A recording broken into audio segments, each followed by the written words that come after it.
الحمد لله. المحاور الثاني السنة النبوي الشريفة وموقف الشرع منها. باباتي وبانيجو سعادة الشيخ عبد الواحد نعم ربي أريتي وposition وني سنة النبي nínú Islam. باباتي وبانيجو بسم الله. أعوذ بالله من الشيطان الرجيم. بسم الله الرحمن الرحيم. الحمد لله الذي له ما في السماوات والأرض وهو على كل شيء قدير، والصلاة والسلام على معلم الناس الخير محمد بن عبد الله الذي أوتي القرآن ومثله معه، وجعل الله طاعته من طاعته هو سبحانه، فكانت سنته صلوات الله عليه وسلامه بيان الكتاب الكريم، والمصدر الثاني من مصادر الشريعة الإسلام، وكان من قبل عن رسول الله فعن الله قبل. وبعد adúpẹ́ lọ́dọ̀ Ọlọ́run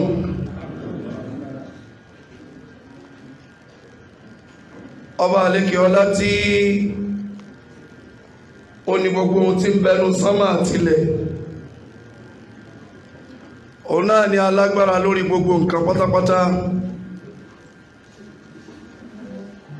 ìkẹ́ Ọlọ́run àlékún orí ajẹ́jẹ́tán rẹ̀ ọlọ́mọ bá ní mo bá anábùwà Muhammad sallallahu alayhi wa sallam, olùkọ́ aráyé ní dáadáa, òjíṣẹ́lá Muhammad yìí sallallahu alayhi wa sallam, àwọn lẹ́ni tí ọba àlékè ọlá fún ní al-Qur'anul Karim àti ohun tó dàbí Qur'an.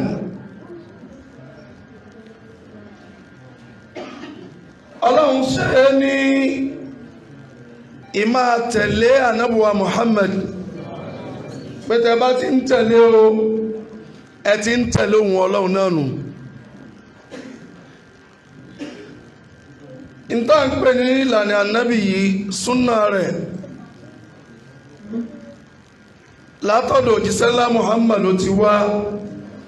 àmọ́ ó ti kọ́kọ́ wá síwájú látọ̀dọ̀ ọba àlékè ọlá nìyẹn. lẹ́yìn ọpẹ́ yìí àti ìkẹ́gẹ̀ tí a ṣe fún ànábùwà Muhammad,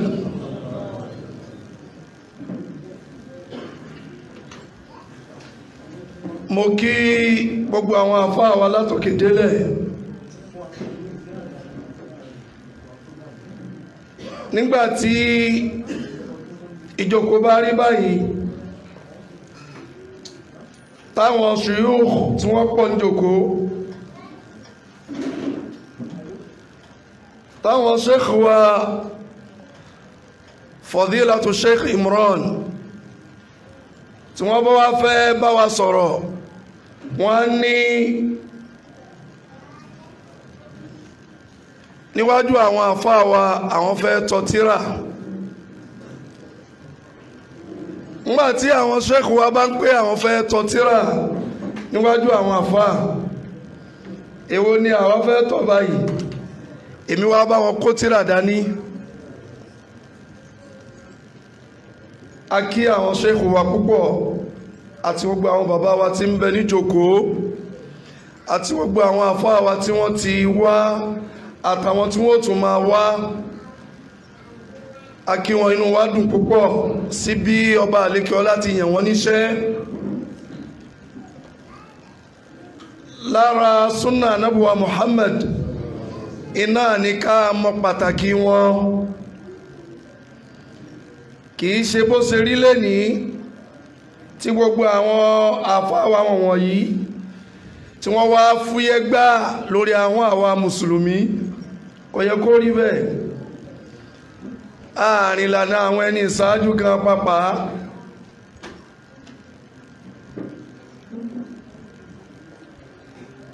nínú tírà bàbá wa Abi Bakri Jabir al-Jazair rahimahullah tí wọ́n pè ní hadha al-habib Muhammadu Rasulullah sallallahu alaihi wasallam ní page 99. bàbá wa ń sọ nípa àwọn ìṣẹ̀lẹ̀ díẹ̀díẹ̀ tó ṣẹlẹ̀ nígbà tó kù sáátà tí Ànábì sallallahu alaihi wasallam tí wọ́n ṣe hijira lọ sí Madina. àwọn mùsùlùmí kan ti lọ, Ànábì wà ní Maka, ó ń retí yọ̀ǹda Ọlọ́run pé kóhun náà lọ. inú àwọn tó ti lọ sílùú Al-Madinatul Munawwara, inú wọn láti rí Abdurrahman bin Ka'b bin Malik. ó nígbà tí òun dé Madina, bàbá òun lòun máa ń fà wọ́n dání torí bàbá ní ò ríran mọ́. tóun bá ti wá mú bàbá lọ mọ́sálásí, tó bá ti pèrún júmọ̀ báyìí, bàbá wa kí àdúrà mọ́lẹ̀ fún sọ̀hábà pàtàkì tá ń pè ní Abi Umama, As'ad bunu Abi Umama, yóò mọ̀ wá ṣàdúrà fún. òun wá bí wọ́n lóòrè pé bàbá, kò síjọ́ tí wọ́n pèrún tá a mú yín dé mọ́sálásí, Abi Umama lè máa ń ṣàdúrà fún lákòókò gbígbà àdúrà. bàbá ní bẹ́ẹ̀ ni. ńgbàtí àwa délùú yìí, Abi Umama lẹni ó kọ́kọ́ kó wa jọ pé ó yẹ ká máa kírun júmọ̀ ń bí. látara pòun ló ṣáájú wa yìí tá a fi bẹ̀rẹ̀ ẹsẹ̀ rere yìí, àdúrà tọ́sẹ̀ á máa ṣàdúrà fún láyéláyé ni. àwọn ẹni tó ṣáájú wa rè nínú Islam, bọ́rọ̀ tí wá dà má wa lọ́wọ́ lẹ́ni, èyí ó wo ń gbà mí pé ṣé tírà àwọn ẹni ìṣáájú náà sáǹkà lódodo sáǹkà àwọn ìṣẹ̀lẹ̀ tó ṣẹlẹ̀. ọ̀ràn yẹn ni ká kí àwọn àfáà wa, ká mọ rírì iṣẹ́ tí wọ́n ti ń ṣe. Ọlọ́run bá kọ́mọ́sà bá ní san wọ́n lẹ́san dáadáa.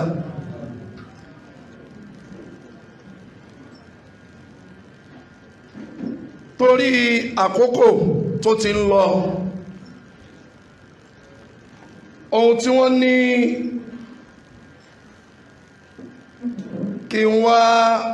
tọ̀tírà rẹ̀ níwájú gbogbo wa, òun náà ni as-sunnatu an-nabawiyyatu ash-sharifa wa mawqifu ash-shar'i minha. sunna òjíṣẹ́ ńlá Muhammad sallallahu alaihi wasallam tá ń gbọ́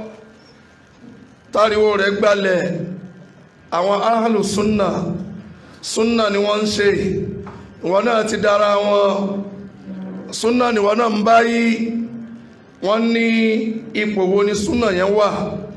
nínú ìlànà Islam tá a wà yìí. kí là ń pè ní sunna nínú èdè grammatically? òun ni ojú ọ̀nà tí èèyàn ń gbà. ojú ọ̀nà náà wá jẹ́ ojú ọ̀nà rere àbójú ojú ọ̀nà ẹbú. ìsà ń gbàbì kan, òun náà ń ṣe súnà, ń gba súnà kan lọ́nu, ìtí ń jẹ́ súnà nù nínú èdè. ẹ sì rí i pé Ànábì wa Muhammad sallallahu alaihi wasallam wọ́n ṣàlàyé léyìí fún wa bẹ́ẹ̀ wípé man sanna sunnata hasana falahu ajruha wa ajru man amila biha ila yawmil qiyamah. gbogbo ẹni tó bá tọ́ ìlànà dáadáa kan tó gbé lànà dáadáa kan kalẹ̀ ẹni yóò máa gbalada pẹ̀lú báwọn tí ń gbàbẹ̀ náà bá ti ṣe ń ṣe òun ni ó máa gbalada ọ̀nà dáadáa ló bìlálẹ̀ wa man sanna sunnata sayyi'a ẹni bá wá tọ̀ ọ̀nà bú ẹ̀rí sunnata sayyi'a súnà náà ló pè láti sọ pé ohun tí ń jẹ́ súnà ó lè jọ́nà tó dáa ó lè jọ́nà tó burú nínú èdè tí ń jẹ́ súnà náà nù ọwá níwọ̀n tó bá wá la ọ̀nà bú náà lẹ̀ súnà bú ni wọ́n gbé kalẹ̀ fa alayhi wizruha wa wizru man amala biha ila yawmil qiyamah ẹ̀ṣẹ̀ ojú ọ̀nà bú tó gbé kalẹ̀ ó máa bẹ lórí ẹ̀ àti gbogbo ẹni tí máa ń gbàbẹ̀ tálíkì àmọ́ Ọlọ́run fi tó.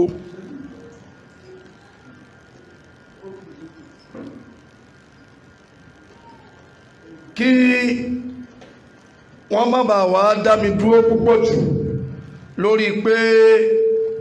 àbíkẹ́mi náà má wà lọ ṣe àṣejù àwọn àfáà wa wọ́n ṣe àlàyé tó pọ̀ lórí kí là ń pè ní súnà nínú Islam àti sọtèdè o àmọ́ lọ́dọ̀ àwọn àfáà wa oní hadith tàbátí láwọn àfọ́ oní hadith ó yẹ kó yé gbogbo wa àwọn Imam Bukhari Muslim àti gbogbo rahimahumullah wọ́n ní tí a ń pè ní súnà òun ni ma uthira ani nabi sallallahu alaihi wasallam àti bọ́ sínú ẹ̀sìn òun ni ohun tó bá nípa tó nípìlẹ̀ látọ̀dọ̀ òjíṣẹ́lá Muhammad sallallahu alaihi wasallam min qawlin aw fi'lin aw taqrir ọ̀rọ̀ tánàbí sọ ni láwọn kò tẹ̀ pé qala Rasulullah sallallahu alaihi wasallam òjíṣẹ́ Ọlọ́run sọ báyìí àbí ohun tó jíṣẹ́ Ọlọ́run bá ṣe níṣẹ́ àbí ohun tó rí tó ń ṣe tó dákẹ́ lórí ẹ̀ tí ó sọ pé ẹ má ṣe mọ́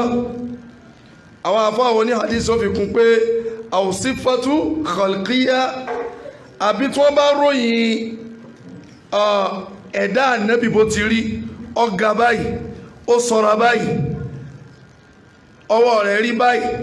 iye irun báyìí ni ó ní àwòkùlùkìyà àbí wọ́n ń sàlàyé fún wa nípa ìwà ànábì tí máa ń hù ànábì máa ń ṣe báyìí ànábì máa ń hùwà báyìí àwòsí rọ̀ àbí ìtàn ìgbé ayé ànábì ni wọ́n ń sọ sàwáhù kana qabla al-bi'tha aw ba'daha yálà gbogbo ohun tá a sọ ń pa ànábì wa Muhammad yìí ṣáájú kọ́lọ́n tó gbèdé lójíṣẹ́ Ọlọ́run àbí lẹ́yìn ìgbà tọ́lọ́n gbèdé lójíṣẹ́ Ọlọ́run lọ́dọ̀ àwọn àfáà wa oní hadith wọ́n ní gbogbo nǹkan yìí tá a bá sọ ọkàn ànábì wọ́n lóhun tí ń jẹ́ súnà nù lọ́dọ̀ àwọn oní usul oní ohun táwọn pè wọ́n yọ àwọn nǹkan kan kúrò àwọn ní òfẹ́jú tó bá wọn ìtaàbà ti yọ òfin ẹ̀sìn ìdájọ́ ẹ̀sìn ń bẹ ànábì wípé bẹ́ẹ̀ bá ṣe báyẹn jìyà bẹ́ẹ̀ bá ṣe báyẹn gbàládá wọ́n nìyẹn ni àwọn gbọ́ yìí ti ń jẹ́ súnà àti bẹ́ẹ̀ bẹ́ẹ̀ lọ kí ọ̀nà eléyìí má jì púpọ̀ ṣùgbọ́n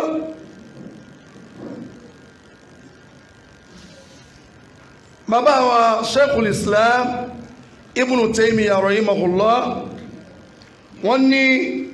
wa lafzu súnà fi kalamu salaf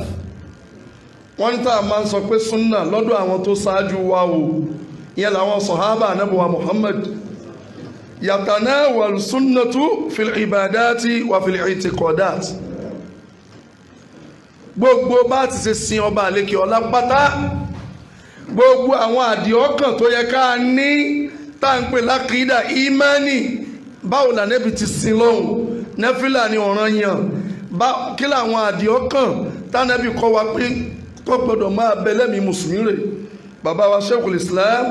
wọ́n ní ìtí ń jẹ́ súnà wọ́n tẹ̀síwájú náà wọ́n ní sẹ́ẹ̀rí súnà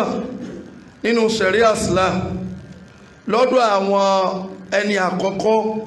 tí wọ́n ti lọ, àwọn sàhábà Ànábì wa Muhammad àtàwọn tó tẹ̀lé wọn.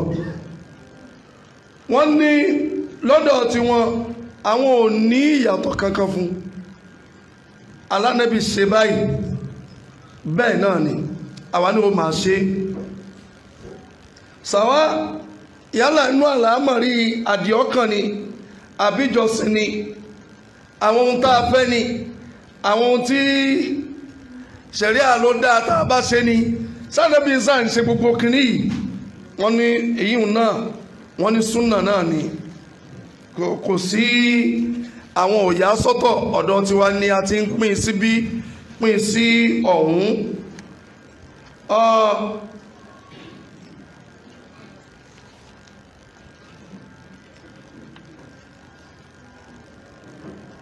ní abẹ́ àgbọ́yé pé sẹ́ẹ̀sì rí gbogbo ìpín táwọn àfẹ́ẹ̀sìn pín definition tẹ́lẹ̀ kọ̀ọ̀kan wọ́n fún súnà yálà àwọn àfóní hadisi ni àwọn oní usulu ni àwọn oní fíkíù ni gbogbo ojú tó fi ń wò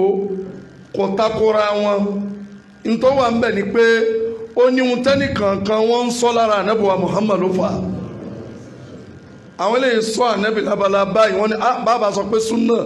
ní báyìí ní ń jẹ́ bẹ́ẹ̀ àwọn yìí mi náà tún sọ nǹkan míì náà so ìní ó fà á ní sókíṣá n tá à ń pè ní súnà òun náà ni ìlànà àbí gbogbo ohun tá a bá fi tì sí ọ̀dọ̀ ànábì wa Muhammad sallallahu alaihi wa sallam tó lálàáfíà ọ̀rọ̀ wọn ni ìṣesí wọn ni àbí ohun tí wọ́n ṣe ń sojú wọn tí wọ́n sì fi rinlẹ̀ yìí pé kò sí ohun tó burú ń bẹ̀ tó bá wá rí bẹ́ẹ̀ àkókò tá a wà yìí àkókò pàtàkì ni kí ọ̀rọ̀ máa jáde ká sì máa ṣètọpinpin pé kí ni ń jẹ́ súnà lódodo torí nǹkan ti dàrú wàhálà sì ti pọ̀ tọ́rọ̀ mi bá ṣẹlẹ̀ pé súnà Ànábì wí báyìí kódà lọ́dọ̀ àfáà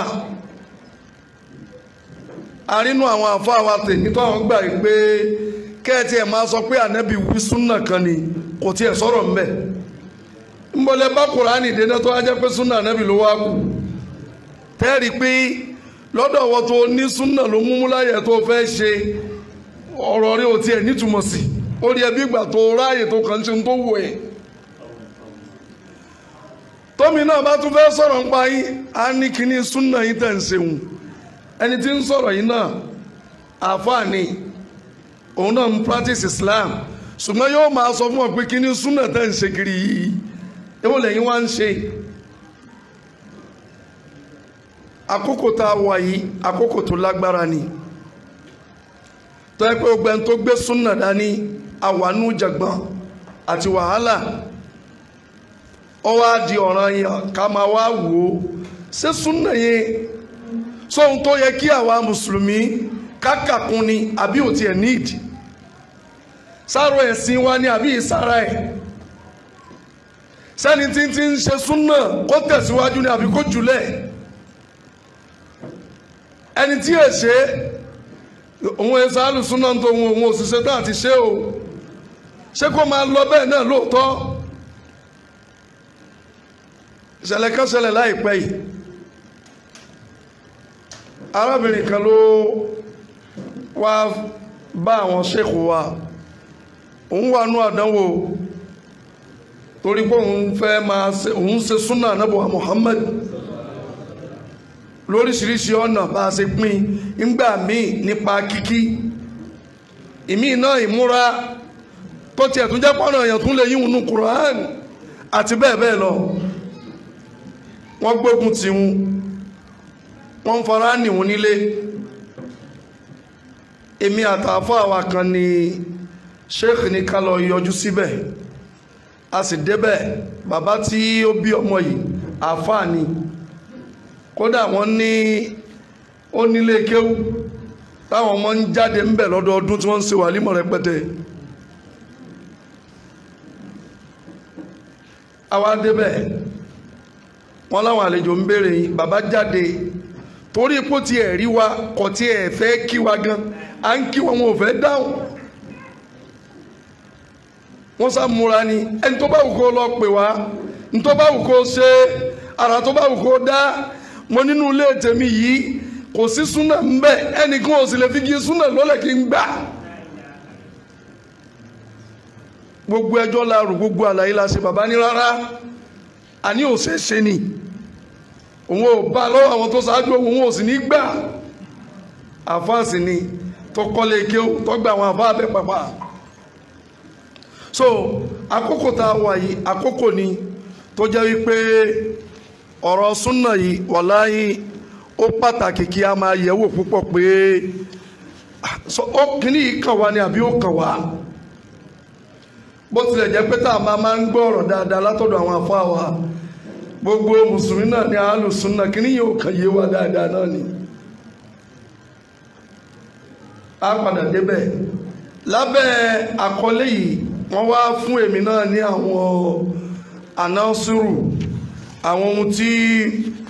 wọ́n fẹ́ kí n mẹ́nubà tó ṣe kókó kí ọba àlekíọlá kọ́mọ́sá ìjẹ́ kó ṣe wá láǹfààní lára ẹni wípé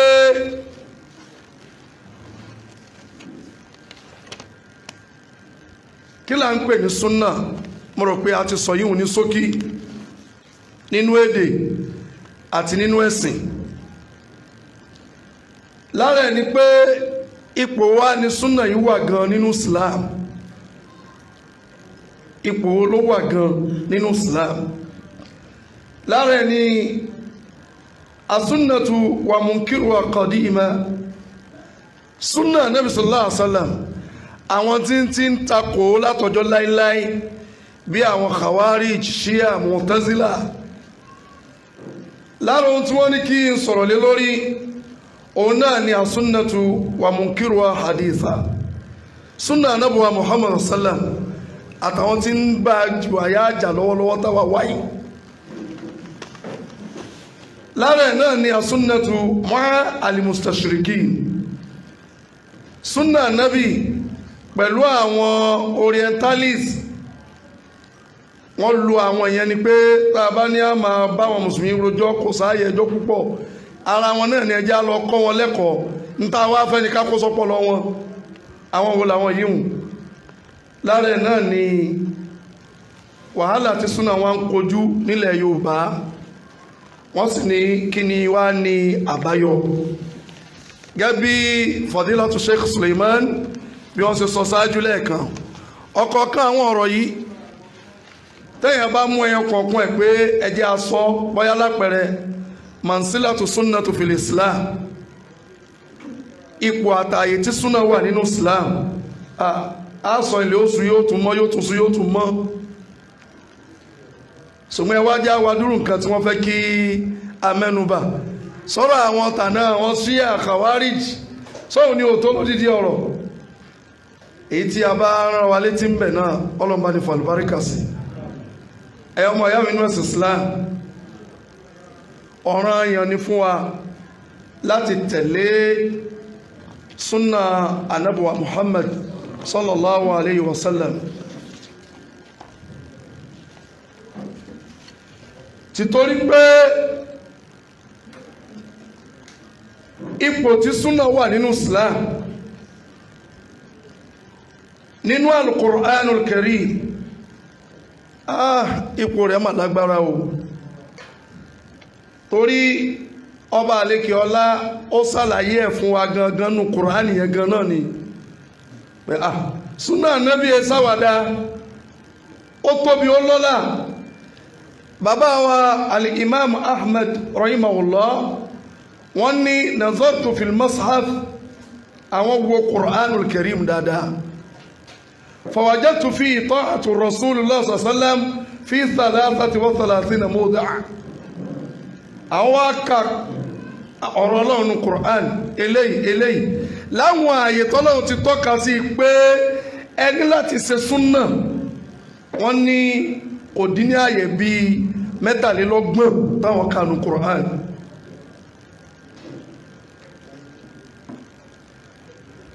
afáwà míì Abubakar al-Ajiri rahimahullah wọ́n ní thumma farada ala al-khalqi ta'atahu sallallahu alaihi wasallam lẹ́yìn ọ̀rọ̀ Ọlọ́run tí ń ṣe Qur'an ọba àlékè ọlá ṣe lọ́rùn àyànfáwà ẹrú rẹ̀ pé ká tẹ̀lé Ànábì wa Muhammad láàyè tí ò dín ní 23 gẹ́gẹ́ bí bàbá ṣe sọ lẹ́ẹ̀kan. bàbá wa Sheikhul Islam Ibn Taymiyyah rahimahullah wọ́n ní waqad awjaba Allahu ta'ata ar-rasul sallallahu alayhi wa sallam ala jami'i an-nas fi qarib min 40 mawdi'an min al-Qur'an. bàbá wa Ibn Taymiyyah ní Ọlọ́run ṣe ní dandan lórí àwa mùsùlùmí pé ká tẹ̀lé ànábì ká ṣe súnà yẹn kò dín ní ọ̀nà 40 táwọn rí inú Kùránì ń tàwọn àbálò àbábọ̀ pẹ̀lú ọ̀rọ̀ táwọn àfáà sọ yìí. àwa rí wípé manzilatu súnà fil Qur'an bàbá lò sáà ṣe súnà nẹ́bí kọ́dà tẹ́lómi kóòtù ẹ̀ pé súnà náà ló fẹ́ jà lógun ó ní fábí ayé hadith ba'dahu yu'minun Ọlọ́run láti ìsìnkú lẹ́tún gbà lẹ́yìn Kùránì bóun ṣe túnù ọ̀dà àwa ti kàdí Kùránì náà láwà ká nínú Kùránì gan láwọn ọ̀nà tí ò dín ní bíi 8 lọ́ba àlékè ọlá ti bá wa sọ pé súnà nẹ́bí bó ṣe tó rè ó tún rí báyìí ó tún lé báyìí ó tún lé báyìí lápẹẹrẹ ńgbà míì alákọ̀ọ́kọ́ ma dalla ala wujubil iman bi sallallahu alaihi wasallam wa tasdiquhu ọba àlékè ọlọ́ sọ̀rọ̀ ànábì ńgbà mínú Kùránì pé túláàsì ní o kẹ́ẹ̀gbà òjíṣẹ́lá Muhammad gbọ́ gbogbo tó bá bá yín sọ ẹgbà lótìtọ́ ọ̀rọ̀ náà bá máa wá bẹ́ẹ̀ ńgbà míì. ọ̀nà kejì Ọlọ́run tún rọ́ sọ̀rọ̀ ànábì nínú Kùránì yóò jẹ́ yíwá pé sẹ́rí la yantiqu anil hawa kò sọ̀rọ̀ fẹ́ nù nítorí ọba àlékè ọlá ni ó sọ ní ń sọ. ọ̀nà mígbà míì Ọlọ́run ó ròyìn ànábì sallallahu alaihi wasallam nípa bó ṣe fẹ́ ká tẹ̀lé yóò jẹ́ ó máa yíwá pé annahu mubayyinu li kitabillah sẹ́rí ànábì sallallahu alaihi wasallam òun ló wá ṣàlàyé Kùránì ọ̀rọ̀ èmi Ọlọ́run fún yín Ọlọ́run máa ń sọ bẹ́ẹ̀ gbà mí. ọ̀nà kẹrin Ọlọ́run bá tún fẹ́ ròyìn ànábì nínú Kùránì tó bá fẹ́ jù rẹ̀ fún wa yóò sọ pé annahu huwal uswa àwòkọ́ṣe dáadáa ni òun ló ṣe ń ṣàwòkọ́ṣe òun ní ẹ fi ṣàwòkọ́ṣe yín. ọ̀nà karùn-ún Ọlọ́run àtúnsọ ń gbà mí pé ujubu ta'atahu sallallahu alaihi wasallam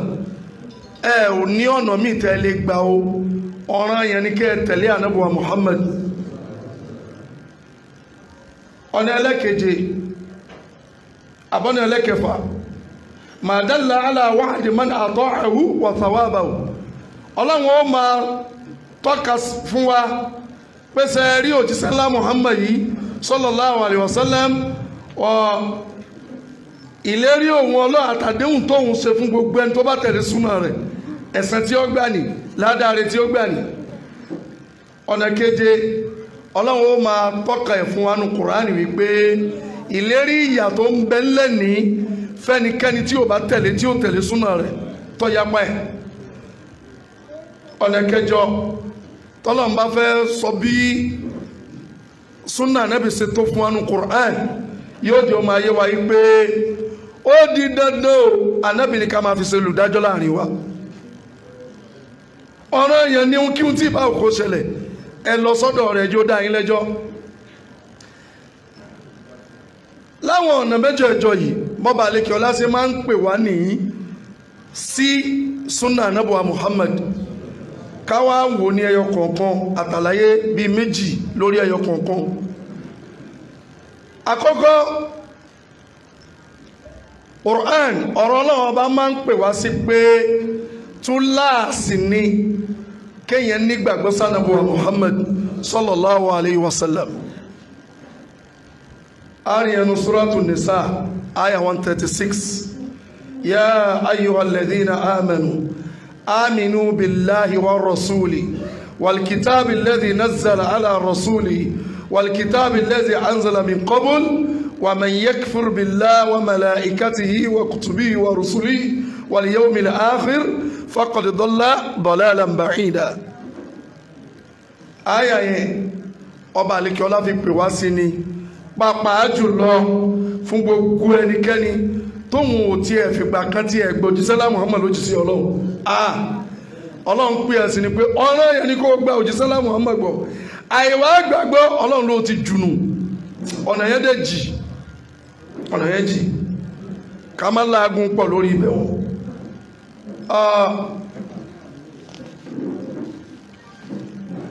bàbá wa Ibnul Qayyim rahimahullah àwọn náà sọ̀rọ̀ tó pọ̀ lórí alákọ̀ọ́kọ́ yìí torí bí tá à ń lọ tó sì jìnnà ẹ̀yin ọmọ ìyanu ẹ̀sìn. ọ̀ràn yẹn ló jẹ́ fún wa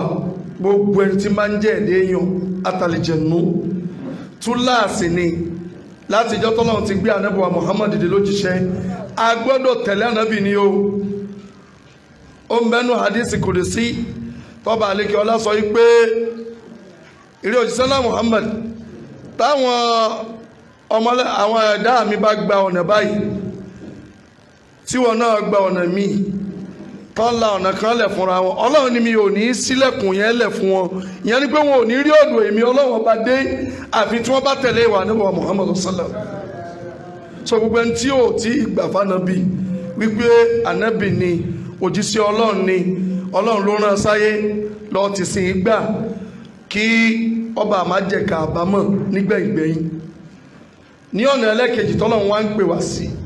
èyí wọn máa wá jẹ́ tàwa mùsùlùmí ọmọlẹ́yìn ẹ̀ òun náà ni pé ń kọ́ ànábì òkè sọ̀rọ̀ fẹ́nu. àríyàn nínú Al-Qur'an Suratul Najm àyà 3-4 wa ma yantiqu 'anil hawa in huwa illa wahyun yuha. torí lójú ẹlòmíì rí hadith àbí súnà pé sẹ́wọ́n ànábì ń sọ̀rọ̀ ni kì í sàṣẹ Kùránì ní ń kà ẹ dáfẹ́ fi ọ̀rọ̀ ànábì ń wulẹ̀ Ọlọ́run ní kò sọ̀rọ̀ fẹ́ nú o ń tẹ́mi Ọlọ́run bá ní ó sọ ní ń sọ fún yín o.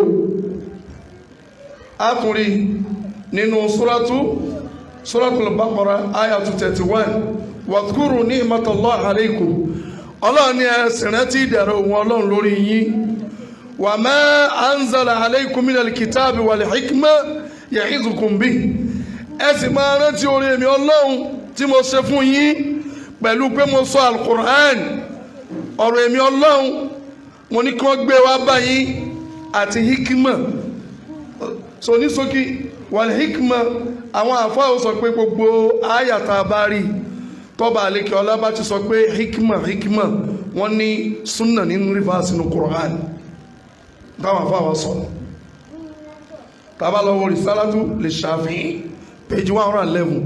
ó ní gbogbo ẹ bá ti rí nínú Qur'an tó lọ́n sọ pé kíní kan wal hikma wọ́n ní ẹ má tún sí nǹkan mi jù pé súnà ni Ọlọ́run bá ń tún sí tó túmọ̀ sí pé ńkọ́ ànábì ńkọ́ kì í sọ̀rọ̀ ọ̀fẹ́ ẹnu tọ́rọ́ Ọlọ́run bá gán fi rinlẹ̀ wípé bẹ́ẹ̀ ni kò sọ̀rọ̀ ọ̀fẹ́ ẹnu. ọ̀nà ẹlẹ́kẹta pẹ̀lú àlàyé díẹ̀ ní díẹ̀ òun ni wípé sẹ́ẹ̀rí ànábì wa Muhammad sallallahu alayhi wa sallam àwọn ni wọ́n wá ń ṣàlàyé Al-Qur'an fún wa. Al-Qur'an tí í ṣe ọ̀rọ̀ Ọlọ́run a lè gbọ́yé bàbá kàkàkà lágbọ́yé tí yóò yé wa jìdò lágbọ́yé tá a ṣiṣẹ́ tọ́ ta ní ṣiṣẹ́ àfi kó jẹ́ wípé látẹnu ànábì wa Muhammad láti gbálàyé ọ̀rọ̀ Ọlọ́run ọbẹ̀ yọkùnkùn láti gbọ́yé. tí a bá wo Suratul Nahl aya 44 wa anzalna ilayka dhikra Ọlọ́run ní àti pé a sọ ìrántí kẹkàlẹ̀ fún ànábì wa Muhammad litubayyina linnas kó máa fi ṣàlàyé fún àwọn èèyàn ma nuzzila ilayhim ń tá a sọ̀kalẹ̀ fún wọn. gbogbo ẹ̀yin mùsùlùmí kí l'Ọlọ́run sọ̀kalẹ̀ fún wa gangan Al-Qur'anul Karim ọlọ́run wa la tún sọ ìrántí kankan fún ànábì sọ́sálàm kó o máa fi ṣàlàyé ń ta sọ̀kalẹ̀ fún wọn wala'allahum yatafakkarun sẹ́ẹ̀tì rí tí ń túmọ̀ sí pé alukur'an bóun nìkan ló kàn dágbámú tó pò fẹ́ gbọ́ yé kò lè yí ọ torí pé bó ṣe ló fẹ́ gbọ́ súnà yẹn kò sì tún tó kùn ẹ̀ ń tún túmọ̀ sí pé ó tún ti ń takò kur'an yẹn gan náà fúnra rẹ̀ tọ́rọ olóhun ti bẹnú ẹ̀ tàbá tún wọnú Suratul Nahl kàyínà aya 64 wa ma anzalna alayka al-kitab ọba àlékẹ́ ọlá ní al-Qur'an ta sọ̀kalẹ̀ fúnra anábùwa Muhammad àdédé gbé kalẹ̀ illa litubayyina lahum bí i ṣe pé kíwà nábi ó wá sí àlàyé fún wọn alladhi ikhtalafu fi ohun tí wọ́n papọ̀ lé lórí ohun tí wọ́n ń ṣe àpalé lórí wà nábi ni ó wá clear wá sàlàyé ẹ̀ wa hudan wa rahmatan liqawmin yu'minun kó jẹ́ olùtọ́wọ́sọ́nà àánú ìkẹ́ fún gbogbo tó bá gbọ́nà gbàgbọ́ pẹ̀lú àwọn àyà méjì tá a mú wáyé ń tọ́ka wípé àṣẹ súnà anábùwà Muhammad òun ló wá ṣàlàyé èròǹgbà ọba àlékè ọlá nínú al-Qur'an al-Karim fún wa ẹlẹ́kẹrin tá a sọ wípé láti inú al-Qur'an tí í ṣe ọ̀rọ̀ ọlọ́run ọba máa ń tọ́ka fún wa pé sẹ́ẹ̀rí ànábùwà Muhammad àwòkọ́ṣe ló jẹ́ fún yín huwal uswa òun ni àwòkọ́ṣe yín kò rújú Quran 33 verse 21 laqad kana lakum fi rasulillah uswatun hasana ọlọ́run gan ti làmọ́lẹ̀ mẹ́ ṣe ẹfẹ́ ṣe àwòkọ́ṣe ànábì Muhammad ni ẹ fi ṣe àwòkọ́ṣe ngbàtí àfáwà àgbà Ibn Kathir rahimahullah tí wọ́n ń ṣàlàyé àyà yìí wọ́n ní àyà yìí òun ní ìpìlẹ̀ pé mùsùlùmí gbọ́dọ̀ máa kó fi ànábùwà Muhammad ṣàwòkọ́ṣe fi àkùwálì yìí àwọn ọ̀rọ̀ tánàbí sọ ní wà àfùwálì yìí àti bá nàbí ṣe ní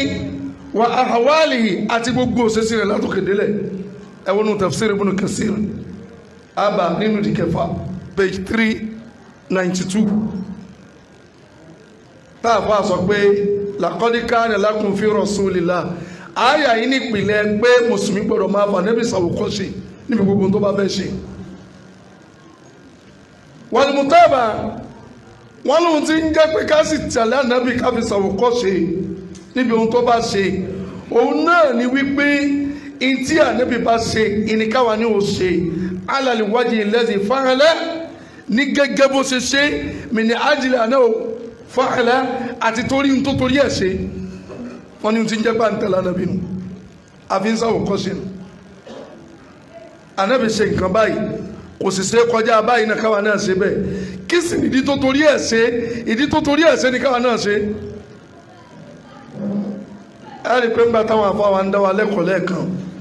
wọ́n ti pè wá sí pé òjísẹ́lá Muhammad sallallahu alaihi wasallam lórí ọ̀rọ̀ mòlúdì wọ́n ní òṣè àwọn sọ̀hábàrí òṣè tọ̀ òun dẹ̀ ní gbogbo mùsùlùmí ayé látẹ̀bàtì lónìí báwo la nẹ́bì ti ṣe tiẹ̀ ìjọ́ òun ló ṣe báwo ló ṣe àìlẹ́rìí yẹn náà ní sọ pé kíní yẹn ò bá kò ní sí ìlànà anábùwà Muhammad sallam torí tábà fi ṣàwòkọ́ṣe báwọn afáwa ṣe sọ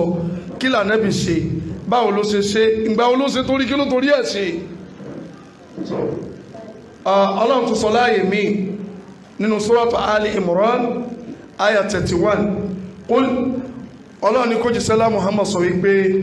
in kuntum tuhibbuna Allah tó bá pẹ́ bá nífẹ̀ẹ́ ọba àlékè ọlá fattabi'uni ẹ̀yà tẹ̀lé mi òjíṣẹ́lá Muhammad ọlọ́run ní kó sọ bẹ́ẹ̀ fún wa yuhibbukumullah látara pé wá tẹ̀lé ànábì òun ọlọ́run máa nífẹ̀ẹ́ yín gbà náà wa yaghfir lakum dhunubakum kọ́dọ̀ ọlọ́run tún ṣàforíjì àwọn ẹ̀ṣẹ̀ yín fún yín wallahu ghafurur rahim ẹ̀rí wípé fúnra Ọlọ́run ní ń pè wá sí pé ká fi ànábì wa Muhammad ṣe kíní o ká fi ṣàwòkọ́ṣe ká tẹ̀lé. ọ̀nà ẹlẹ́karùn tí ọba àlekè ọlá máa ń tọ́ka bó ti sẹ́lá Muhammad ṣe rí fún wa nínú Kùránì gẹ́gẹ́ bó ṣe fẹ́ ká bá lò òun ni wípé Ọlọ́run wa ń ṣe ní dandan lé wa lórí pé ẹ gbọ́dọ̀ tẹ̀lé ni ẹ gbọ́dọ̀ yapa ẹ̀. táwọn bá wọ Suratu Nisa aya 59 ya ayyuhal ladhina amanu ẹ̀yin olùgbàgbọ́ òdodo ati'u Allaha wa ati'u rasula ẹ̀rí àṣẹ ni látọ̀dọ̀ Ọlọ́run ẹ tẹ̀lé Ọlọ́run ẹ tẹ̀lé òjíṣẹ́ Muhammad. àfáà Ibn Kathir rahimahullah wọ́n ní Ọlọ́run sọ pé ati'u Allah ẹ tẹ̀lé Ọlọ́run ó ní ayé ittabi'u kitaba ẹ tẹ̀lé Qur'an Ọlọ́run ni ẹ tẹ̀lé wa ati'u rasula ẹ sì tẹ̀lé òjíṣẹ́ ayé khudhu bi sunnatihi sunna nabi wa ẹmú náà dání bí Ibn Kathir ṣe túnú ń bó sì jẹ́ pé ọ̀pọ̀lọpọ̀ lónìí ńgbà tó wọ́n bá lo àyà Qur'an yóò kàn sá máa lò lọ́ntì ẹ̀ náà ni kò sí ohun tó kàn án nípa pé bó làwọn ẹni ìṣáájú ti tú n tó fẹ́ rí ní ó máa sọ lọ. nínú àyà yìí Ọlọ́run ọba àlekíọ́lá ṣe ní dandan lé wa lórí pé a gbọ́dọ̀ tẹ̀lé ànábì yẹn a gbọ́dọ̀ tẹ̀lé súnà rẹ̀ sallallahu alaihi wasallam. abátún gbogbo míì Suratu Nisa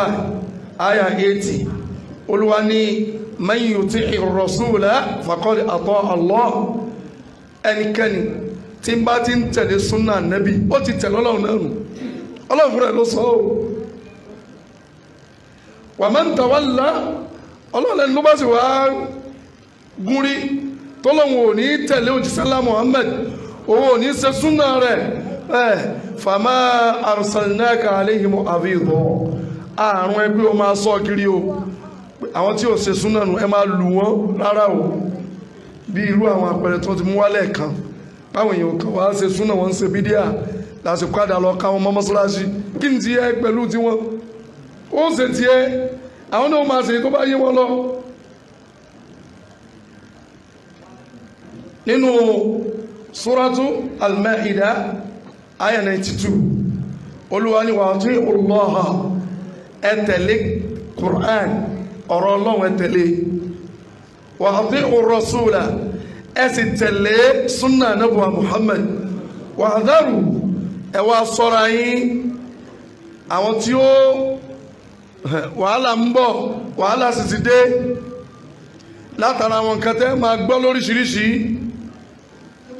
ńgbà tẹ́ máa ń tọ́ka pé dandan ni kó o ṣe súnà nábì tani ẹ̀ sì ni ẹ ṣé ìbálò súnà lẹ́lẹ́yìn èyí fẹ́ ṣe súnà ni ẹ ṣe ànábì ń lo fáànù ànábì máa ń gun mútò ṣe mọ̀ pé wàhálà ti ṣẹlẹ̀ ńgbà tí nǹkan bá sì wá ọgbà lóòótọ́ mà ní kò máa sí ẹlẹtírísítì láyé ànábì lóòótọ́ ṣé nǹkan mi ò dé bá mọ̀ pé òun náà ló tún máwọn míì àwọn bá tún kókó láàrin ìlú bọ́ bá rí bẹ́ẹ̀ ẹja wọn máa dùn gbé àrin ìlú pẹ̀lú àwọn yẹn mọ̀ ká má lo náà ìjọba ká má lo fáànù ara àwọn àṣejù tí sheikh wa ń tọ́ka sí fún wa lẹ́ẹ̀kan àmọ́ Ọlọ́run ní ká sọ́ra fa in tawallaytum fa'lamu annama ala rasulina al-balagul mubin Ọlọ́run bẹ́ẹ̀ bá wá takú pé alẹ́ ní tẹ̀lé súnà nábì Ọlọ́run ní kó lọ yé wa òjíṣẹ́ Muhammad tá a rán sí yín kóhun kan jíṣẹ́ dúkòǹgò ní tiẹ̀ kò sí wàhálà ẹ wàá bá wa àti ọ̀gọ̀rọ̀ àwọn àyà nínú Qur'an tọ́ba àlekọ́lá fi ń pè wá sí wípé túláàsì ni fún mùsùlùmí dandan sì ni a gbọ́dọ̀ tẹ̀lé súnà òjíṣẹ́ Muhammad sallam tọ́rọ̀ba àlekọ́lá ní ń pè wá sí láti inú Qur'an. bákan náà ẹlẹ́kẹfà a ní tọ́lọ́wọ́n bá ń júwe òjíṣẹ́ Muhammad Qur'an a máa tọ́ka rẹ̀ fún wa yí pé sẹ́ẹ̀rí ẹni bá tẹ̀lé súnà rẹ̀ yọ gbàlá dáadáa báyìí ẹ̀san báyìí ń bẹ́ńlẹ̀ fún kódà ọba àlekè ọlá máa yìn wọ́n mandala ẹ̀yin tẹ́ ń tẹ̀lé súnà nẹ́bì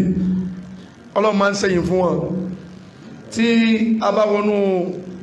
Suratu An-Nisa àyà 13 ọlọ́run ní tilka hududullah ẹnu àlè mi Ọlọ́run rèé àwọn òfin mi tí mo pa yín mi tí mo ní ẹ gbà àti mi tí mo ní ẹ má gbà wa man yuti' Allaha wa rasula ẹni bá tẹ̀lé al-Qur'an tó tún ṣe súnà Ànábì wa Muhammad yudkhiluhu jannatin tajri min tahtiha al-anharu khalidina fiha wọn lọ́wọ́ fi wọ́n sálì janna ọwọ́ aróyìn àlìjẹ́nà yẹn wa dhalika al-fawzu al-azim Ọlọ́run lélẹ́yìn sí ni ẹ̀san tó tóbi tábà lè yẹ gbẹ̀san ẹ̀san tó tóbi nù tọ́lọ́run ti ń sọ pé gbogbo ẹ̀yin tẹ́ ń ṣe súnà ẹ̀yin ahlu súnà Ọlọ́run yíyìn yóò ń kí yín ó ń sẹ́yìn fún yín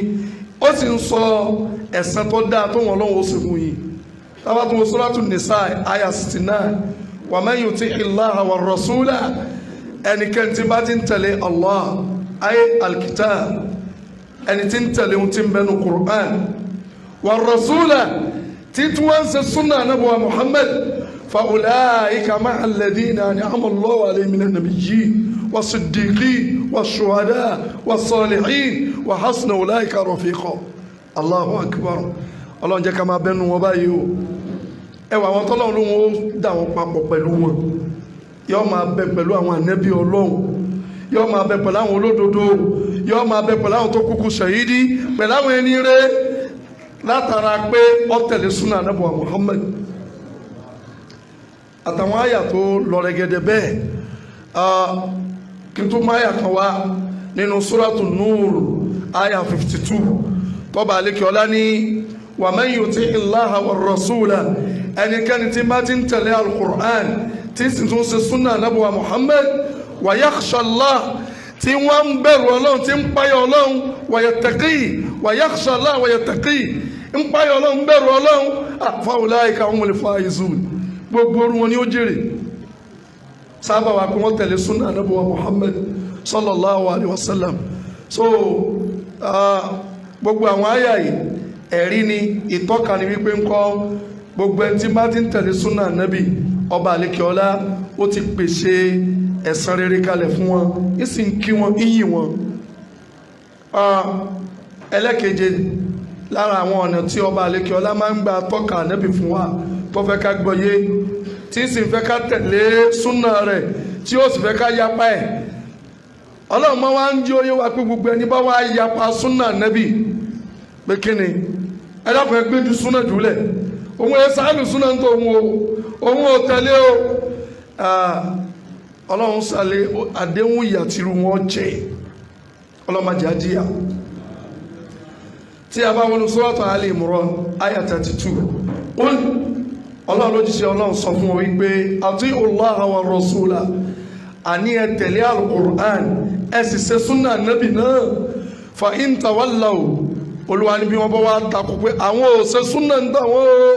fa inna Allaha la yuhibbul kafirin wọn lọ́wọ́n nífẹ̀ẹ́ gbogbo kèfèrí ajá pé kí ni wọ́n padà dáhùn kí ni wọ́n dá ń gbẹ̀yìn ọ̀rọ̀ yíyà máa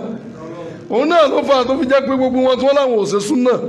bí ìgbà míì náà kẹ́ gbọ́ pé wọ́n ní wọ́n borí òkú lọ́wọ́ omi ò lọ wù ẹni rẹ̀ kan máa lọ ń wú orí òkú rìsọ́ọ̀tì pé òun ò ṣe súnà níbo ló padà bá já bí kò gbé àwọn èèyàn lójú lọ kán rí ìkànnìṣe kútúbà lórí mímbà yìí ní nítòsí ìlú alẹ́gbẹ́ wa mẹ́wọ̀n àwọn sáàsì lọ wá gbé odidi ilé máàmù wọ́n ló lọ gbẹ́ nìkan 4 million wọ́n bá gbé lọ nígbàtí kejì òun bọ́ sórí mímbà lóní ẹ̀kí ni ẹni ilẹ̀ mọ́ bá ní bàráwò jàre àfà alágbájò gbá síbi tó dá ní èmi lọ east mo gbá wọn lẹ́nigun mo gbá wọn gbá tí n fi darí dé 6 million mo kó dé nígbà wọn bá ti ẹ̀fẹ́ wá mi gan wọn ò lè trace mi délùú tí mo wà yìí gbogbo wọn náà lọ sí gbógun ti súnà èyí tí nígbà tí wọ́n ń gbá yẹn kiri ń sìn kí ni rìsọ́ọ̀tì ohun tó náwó yẹn eléyìí ń ṣe pẹ̀lú eléyìí ń ṣe pẹ̀lú eléyìí ń ṣe pẹ̀lú ẹ̀ ṣàìmọ̀ pé ń wọnú Ọlọ́run lọ díẹ̀ díẹ̀ nù so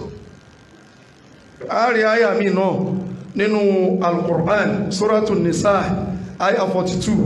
yawma idhin yawaddu alladhina kafaru Ọlọ́run ní ọjọ́ gbẹ̀ndẹ̀ alkiyama tó dé o tọ́jẹ́ pé gbogbo ẹni tó ṣe kèfèrí láyé pátá wọ́n láwọn ní sí Islam àwọn ọgbà pẹ́yọ̀ kan lọ́lọ́run rárá o Ọlọ́run pé mẹ́ta ó pé méjì rárá o àní ò tí ẹ̀sẹ̀ ti ń jọ́ lọ́hùn àlọ́lọ́hùn bímọ gbogbo kèfèrí báyìí pátá ọlọ́run lálìkì àmọ́ máa tó dé tó jẹ́ pé njọ́ tálìkì àmọ́ bá wá dé àwọn tá a wí tí wọ́n máa fẹ́ lọ́jọ́ náà ní wàá sọ rọ̀súlà àtàwọn tí wọ́n láwọn ní ṣe súnà ànábì ẹ̀rí nǹkan yàwó mẹ́rin ṣe wá dùn lẹ́dí náà kàfàrù ọjọ́ yóò dé táwọn tí wọ́n ṣe kèfèrí sọ́lọ́hùn tí wọ́n máa wù wọ́n lọ́jọ́ náà rè wàá sọ rọ̀súlà tí wọ́n tún wá tako súnà tí wọ́n yapa súnà láwùtò sáwùwà bíhìmùlọ àrùdó pé ọjọ́ ìní lé o tọ́lọ́mbà tiẹ̀ lè fàwọn kó fàwọn lẹ́bù lẹ́lẹ̀ káwọn tiẹ̀ máa ẹ̀sìn sí mọ́lẹ̀ kì má bà dá o wala yaktumuna Allaha haditha ọlọ́run ò sì ní pa ọ̀rọ̀ kankan mọ́ lọ́jọ́ náà mi tọ́ bá súnà jagunde múra bí àti ẹni ò sì pọ̀ tó lọ́jọ́ náà so èyí ò ní option fún òun ò ní sí súnà nàbì tó ráì ṣe ọlọ́run níyàlẹ̀ yìí ó jẹ ọ̀rọ̀ sì yé àwọn tí àwọn kéwú tí wọ́n ń sọ lọ́tún lọ́sì omi nílé kéwú omi àti bẹ́ẹ̀ bẹ́ẹ̀ lọ lè má múlẹ̀ lómi náà àwọn kéwú ohun tí wọ́n sì ń wíyé wọn àmọ́ mo rọ gbogbo ẹ̀yin mùsùlùmí tó jẹ́ pé ẹ̀yin ò mọ kéwú ẹ̀yin ń gbọ́ ni súnà dọwọ́ yín o ẹ má jẹ́ kí ohun tí wọ́n ń sọ ń pa súnà yẹn kó discourage yín ebi àfáà ló ní kò sí súnà ajá pé kò sí náà nù ọwọ́ o torí tọ́jọ́ gbẹ̀ndẹ̀ àlìkìyámọ̀ bá tó sóòtìrí torí pé o tẹ̀lé àwọn àfáà kan táwọn tako súnà ìwọ́n náà torí ẹ̀jú súnà lẹ̀ ọwọ́ ajẹ́kẹ́ àbámọ̀ lọ́jọ́ náà pé báwo ni ìbá ti rí kọ́ pé súnà yẹn gan mo ṣe láyé tí a bá wọnú suratul Ahzab aya 66 yawma tuqallabu wujuhuhum fin-nar ọlọ́run lọ́jọ́ àlìkíyámọ̀ tó dé àwọn adájú àwọn kèfèrí pé tọ́ iná jahannama rè ọya ẹ máa wọ̀ lọ yaqulun ọlọ́run wọ́n máa wá sọ́njọ́ yẹn pé ya laitana ó máa burú fáwọn o ọ̀rọ̀ àwọn ọ̀bádẹ̀ ti rí báyìí ata'ana Allah wa ata'ana Rasul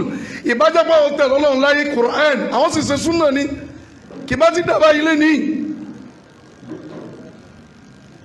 kò síbùyẹ o ọlọ́run bá ń ti ń sọ fún wa kalẹ̀ nísìnyí pé gbogbo ẹni tó bá tako súnà tó ní kò nípò kò sì nítumọ̀ ní Islam tó ọlọ́run yóò jí àlálìkí àwọn nínú Suratu Nur aya 63 falyahdhari alladhina yukhalifuna an amri ọba àlekí ọlá ní kan sọ́ra wọn dáadáa àwọn tí wọ́n yapa súnà nẹ́bì ẹ̀rí falyahdhar alladhina yukhalifuna an amrihi àwọn tí wọ́n yapa àṣẹ ànẹ́bì súnà rẹ̀ pé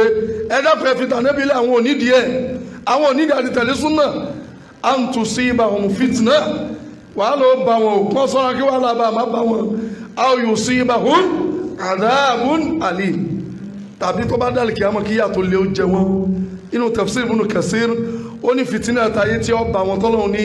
kọ́ sọ́ra wọn kí fìtínà bá má bá gbogbo olùtakò súnà ó ní ay al-kufru wọ́n lè di kèfèrí kí wọ́n tó fàyè lẹ̀ táwa náà sì rí ilé ní rẹpẹtẹ ládùúgbò wa ń bẹ àfa bọ́dà wa kan àlù súnà ó jáde láyé ọlọ́mọsàfà àforíjì làfà àgbẹ̀ àkọ́ gbé wá sí síta torí ọmọ kéwù rẹ̀ ní bọ́dà yẹn tẹ̀tẹ̀lẹ̀ kí súnà wa tó yé bọ́dà kó sì takò gbogbo bó ṣe lè ṣe náà ní í ṣe àmọ́ àfọwọ́gbà tọ́ba ti gbé wá sí ìtàbá gbó olórí wọn bí wọ́n ti rí bí ṣe ń búrú gbọ̀n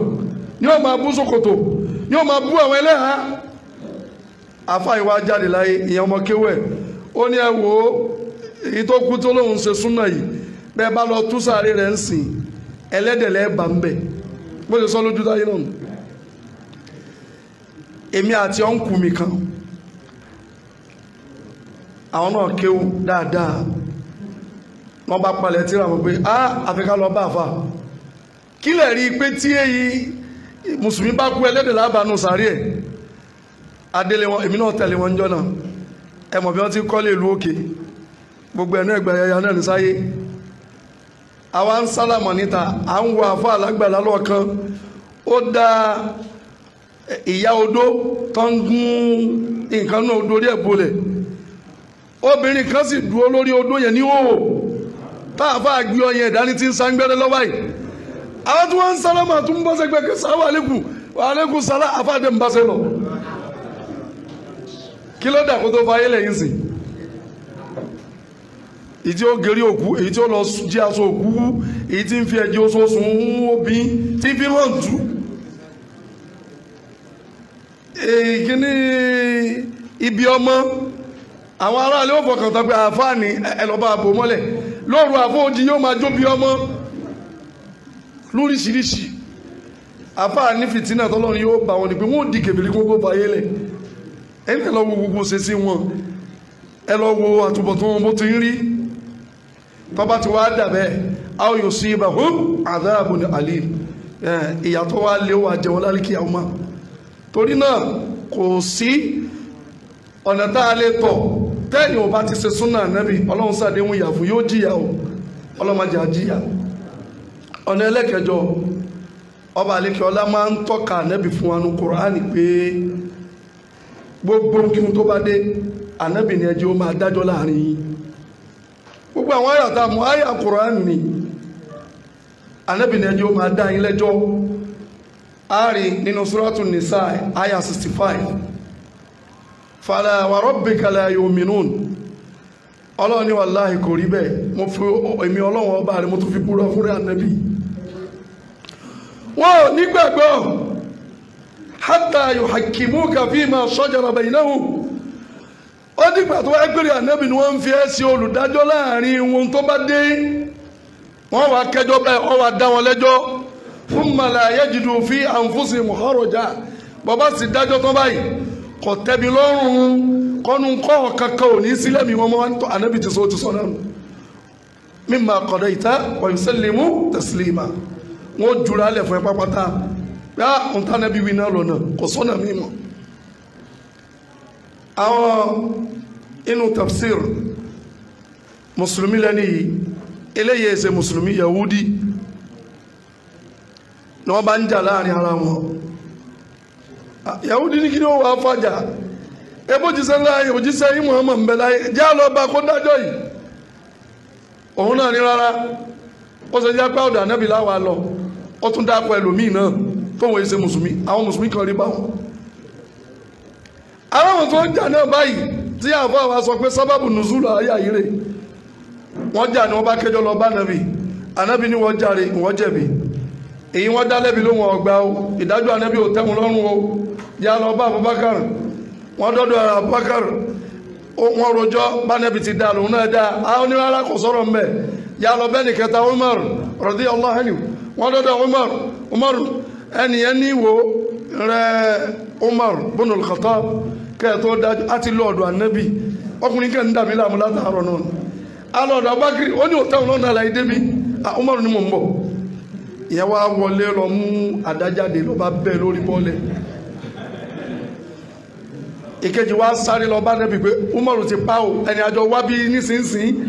nẹ́bí ní kò bá sì ti pa èwo ní pípa ọlọ́run wa rán màlẹ́kà Jibril lọ gbé fala wa rabbika la yu'minun wọ́n rò pé mùmínì wọ́n ò gbàgbọ́ kankan ó dìgbà tó bá yẹ pé tí nǹkan bá dé ìwọ ni wọ́n máa dá wọn lẹ́jọ́ ẹjọ́ tó bá sì dá ni ó máa tẹ́ wọn lọ́rùn àìgbà ẹ̀wọ̀n èsì mùmínì ẹ̀wọ̀ yẹn tẹ́ ń sọ pé súnà bó ti wí ní ilé ní tó takú tó sì jẹ́ pé ààrí ẹlòmíì táwọn èèyàn ó pè láàfà àmọ́ jùrú wọn lọ láwùjọ ara àyà mínú Suratul Ahzab àyà 36 tọ́lọ́ ni wa ma kana lil mu'minin wala mu'minatin rárá kò tọ́ sẹ́nìkẹ́ni tó bá pèrè ní múmìnì lọ́kùnrin múmìnì lóbìnrin idha qada Allahu wa rasuluhu amran tọ́ba àlekè ọlọ́ba ti dájọ́ kan báyìí tó jí sálá Muhammad bá ti dá báyìí kò tọ́ sẹ́ni tó bá pèrè ní múmìnì ọkùnrin obìnrin an yakuna lahumul khiyaratu min amrihim kan wá ní ẹ̀sà inú ọ̀rọ̀ wọn bẹ́ẹ̀ a ti gbọ́ ṣùgbọ́n ọlọ́run ní rárá wa man ya'si Allaha wa rasula ẹni bá ti wá ní tọ́lọ́run ò tẹ́hùn lọ́rùn súnà Ànábì ò tẹ́hùn lọ́rùn faqad dalla dalalan mubina ọlọ́run nírú wọn ti sọnù ní ànù tó jìnà rere so lọ́nà méjèèjọ yìí nínú Kùránì gan ọba àlekè ọlá ń jí ó yé wa ipò tí súnà ànábì wà nínú Islam ẹ rí pé àyà náà ní ń júrì ànábì fún wa báyìí bóòlù tí wàá ka tiẹ̀ tó ní kò sọ̀rọ̀ ń bẹ̀ bàbá wa lọ́nu súnà ànábì gan àwọn ọ̀rọ̀ ànábì ìṣesí ẹ̀ iṣẹ́ tó ṣe ọ̀rọ̀ tó sọ tá a pè ní súnà rẹ̀ ìtú ń sọ bí súnà wọn ànábì tó ṣe tọ́ka tó bó ṣe pàtàkì tó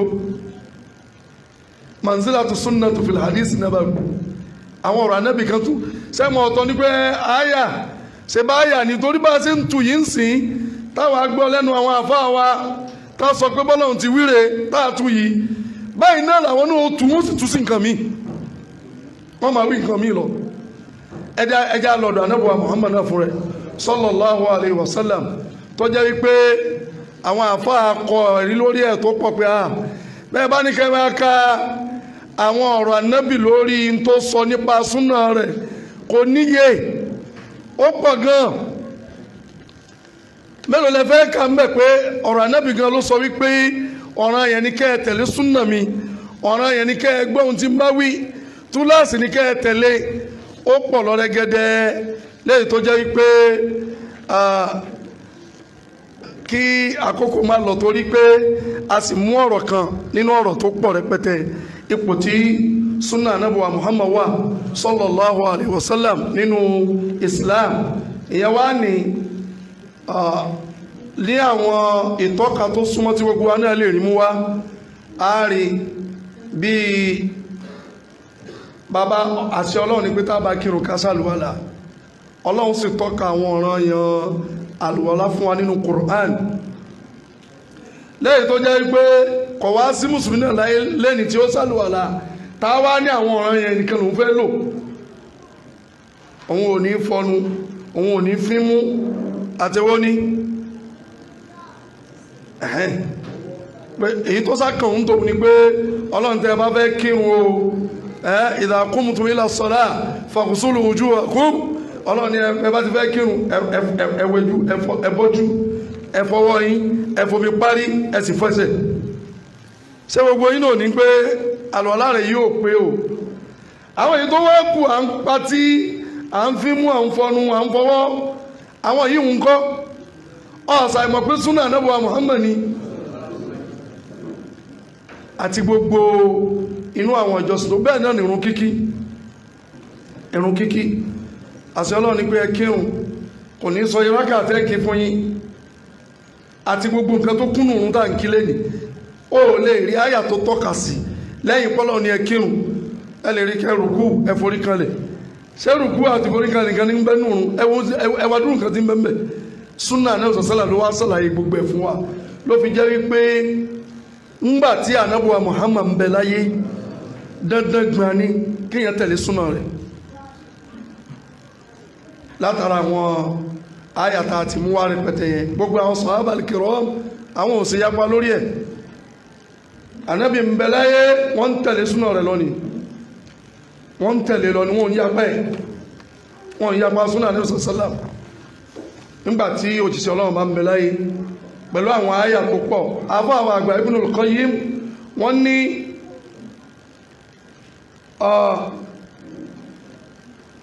gbogbo àwọn sàhábà wọ́n nígbà tí ànábì ń bẹ láyé kò síṣẹ̀lẹ̀ kan tó lè ṣẹlẹ̀ wọ́n ń kó lọ bá ànábì ní ìtọ́bà sì ní kí wọ́n ṣe báyìí òun náà ni wọ́n máa ṣe ànábì ni wọ́n máa sọ fún ọ pé ẹ kírun mi ẹ bá ti rí mi tí mò ń kírun sallu kama ra'aytumuni usalli khudhu anni manasikakum àti bẹ́ẹ̀ lọ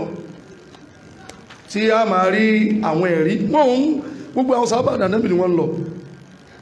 ẹ̀rí lọ́jọ́ kankan náà àwọn sàhábà ànábì sallallahu alaihi wasallam tá ń pè ní Abbas ọ̀rọ̀ ẹnu Muwatta Malik ó ní Ata bunu Yasar radiyallahu anhu ó ní arákùnrin kan náà àwọn sàhábà ànábì sallallahu alaihi wasallam ìyàwó rẹ̀ ló rán lọ bá ànábì nílé lọ́ba ń bá kọ wá bí léèrè pé bá a máa ń gbáwẹ̀ síyẹn lè kíìsì ìyàwó ẹ̀ ńgbàtí ìyàwó sàhábà yóò délé ànábì Ummu Salma radiyallahu anha ìlọ bá sọ̀rọ̀ wọn ọkọ mi ló máa rán mi wá sẹ́wọ̀n kọ́rọ̀ obìnrin sóbìnrin ni náà ló lè bí ìyá wa wá ń fi yé pé òjíṣẹ́ ńlá Muhammad sallam a máa kíìsì àwọn ìyàwó rẹ̀ kódà tí ń gbàwẹ̀ lọ́wọ́ a máa kíìsì wa níyàwó bá padà lọlé ó bá lọ bá ọkọ ẹ̀ ó wá sọ fún lọ́kọ bá ní laistu mislu Rasulullah èmi ò dàbí ànábì nu èmi ò sà ànábì yahulullahu li rasuli ma yasha ìntọ́ bá wù ọba àlékè ọlá ní ìsìn lẹ́tọ̀ fún jíṣẹ́ rẹ̀ so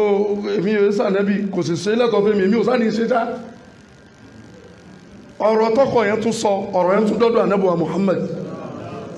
lànàbì bá fà bínú yọ ànábì bínú jọ náà pé ìyàwó ẹ̀ ọ̀rọ̀ wa kó wá béèrè wọ́n sì dẹ lóhùn inni atqakum lillah èmi ni mo bẹ̀rù Ọlọ́run ju gbogbo yín lọ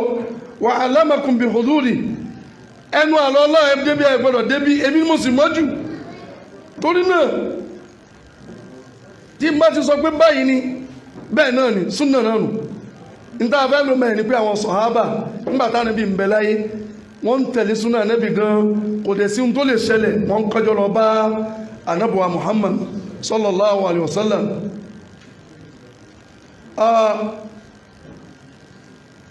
ibi tí àwọn máa ń fi ànábì sí àwòkọ́sí dé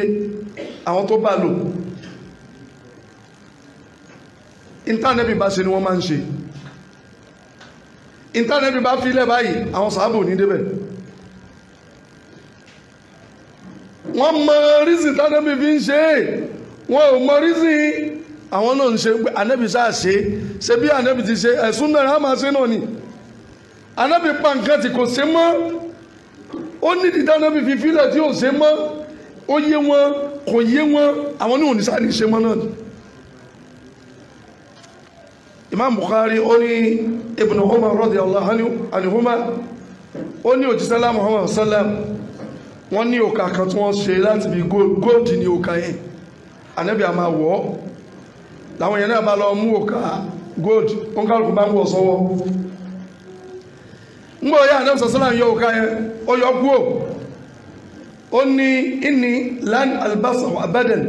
ìní ń wọ̀ ọmọ láíláí láwọn yẹn náà bá yọ kúò ní ọwọ́ wọn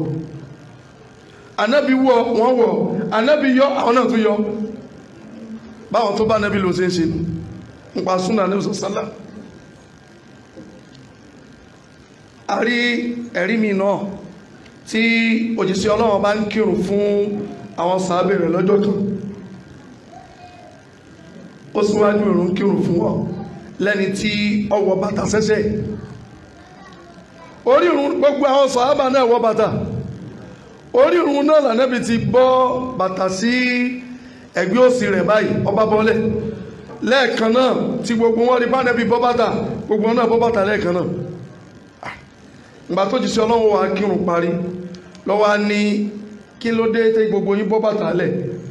wọ́n láàrin ìdáyìn náà bọ́ tí láwọn náà fi bọ̀ anábìrin ní Màláíkà Jibrilu alayhi salam òun ló wá bá mi pé ìdọ̀tí ń bẹ lábẹ́ bàtà àti mi kọ̀ wá bá wa èyí sáti bá wa náà ti bọ̀ náà báwọn ṣe bá nẹ́bí lòrè àwọn tó síwájú wa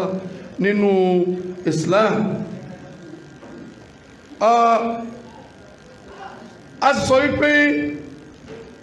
wọ́n mọ̀ dí tí ànábì fi ń ṣe nǹkan o wọn ò mọ̀ o àníṣà ànábì ṣe àwọn ṣe náà ni lọ́jọ́ kan òjíṣẹ́ ńlá Muhammad sallam ó kírun rákà méjì ìrun zuhuri mọ́sáàsì ẹ̀ ó kí fáwọn mùsùlùmí bó ṣe wá kí